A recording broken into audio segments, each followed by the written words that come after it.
kwenye ile Mwanzo 2:18 kipengele kile cha pili anasema nitamfanyia msaidizi wa kufanana naye. Kwa hiyo Mungu aliona akuletee amlete huyu mwanamke awe msaidizi wako, na sio kwamba msaidizi huyu yuko dhaifu, sio kwamba ni dhaifu, ni mtu amekuja naye ana vitu, yuko full package, naye ana vitu, naye ana vitu, anaweza kuona mambo akakushauri kwa mimi naona hivi na hivi na hivi, mimi naona hivi. Lakini bado katika ushauri huu bado wewe kama mume unabaki kuwa nani? Kuwa mfanya maamuzi mkuu, kwamba nashukuru kwa ushauri huu, sasa wenda nitaufanyia kazi leo, ama tuache mpaka mwakani, ama kwa wakati mwingine, ama sawa tufanye. Lakini hayo yote bado yanategemea maamuzi ya mume.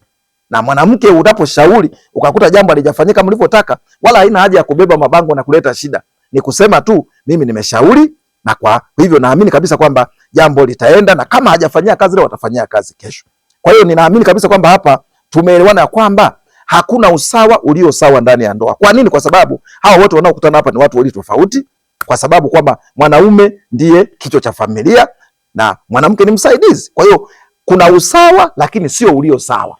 Lakini haina maana kwamba mmoja yuko chini inabidi anyanyaswe, inabidi sijui afinyiliwe chini. Haina maana hiyo. Biblia sio kitabu kinacholeta manyanyaso kwa watu. Ni mifumo ya kimungu ambayo lazima tuiheshimu na tuiishi. Na jambo lingine ambalo ni muhimu sana hapa, jambo lingine la kufahamu kabla hujaingia kwenye ndoa, ukishaingia kwenye ndoa hakuna kutoka. Kumbuka nimesema una hiari ya kuingia ama kutoingia.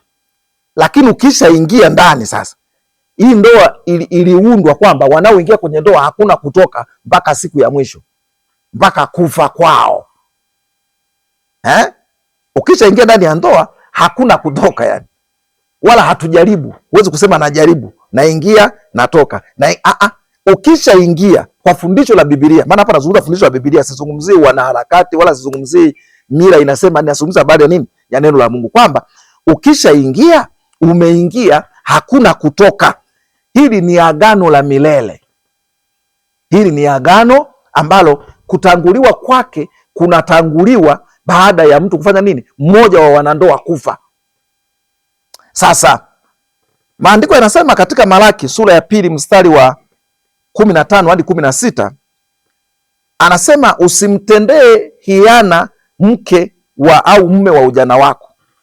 Mstari wa 16 anasema kwa sababu Mungu anachukia kuachana. Usimtendee hiana. Hiana maana yake ni kumtendea mambo mabaya. Na kumtendea mambo mabaya ni pamoja na kumwacha. Hapa ni kwa wote sasa, mke ama mume. Lakini lazima ujue kwamba huku kwenye ndoa hakuna kitu kinaitwa kuachana. Sasa hapa najua kuna maswali mengi, na wengine watasema vipi tukishaenda mahakamani? Sasa niwaambie tu kwamba mahakamani, unachoenda mahakamani kuna kitu wao wanaita kuvunja ndoa, lakini kibibilia huwezi kuvunja ndoa. Anayeweza kuvunja ndoa ni yule aliyeifunga ndoa. Kwa sababu serikali inachokuja kufanya inakuja kusajili ndoa, sio kufungisha ndoa.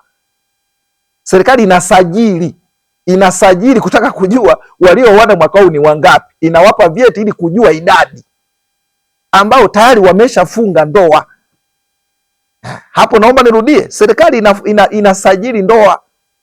Tunapewa, hata mimi nilipofunga ndoa yangu nilipewa cheti cha usajili ambacho kina sheria, inasema sheria ya ndoa ya mwaka 1971 ambayo serikali inataka kujua huyu ni nani, sijui nini, dini yake na nini, ndoa hii imefungwa na yani zile sheria za dunia hii, ili kutaka kujua ndoa ni ngapi, kwa sababu ndoa ni kitu cha muhimu. Kwa hiyo hata ukisema, kwa mfano ukisema mimi nimefanya nini, nimevunja ndoa, kibiblia hakuna kitu kinaitwa kuvunja ndoa.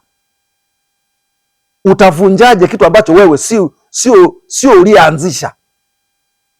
Kama wewe mwanadamu sio wazo lako, hilo ni wazo la kimungu, unafikiri unatoa wapi uhalali wa kuvunja? Unaweza sema wanachofanya ni kutenganisha.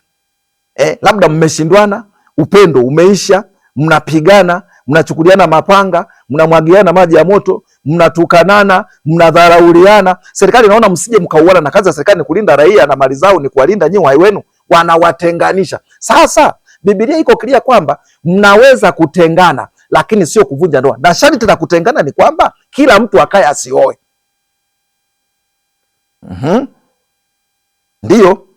Ndiyo kwamba kila mtu ama ambaye mmeshindwana kuishi, mmeshindwana kuvumiliana, sawa, kwa sababu sasa muweze kuendelea pamoja. Sasa mnafanya nini? Mnaweza kutenganishwa, mnatenganishwa ili msiuane, mnatenganishwa. Na mkisha kutenganishwa, kila mtu aliyekaa huko lazima akae akijua kwamba yani wewe ni mwanandoa, mada mlishakula kiapo madhabahuni. Hilo kiapo hicho hakifi kwa sababu una karatasi inaitwa taraka.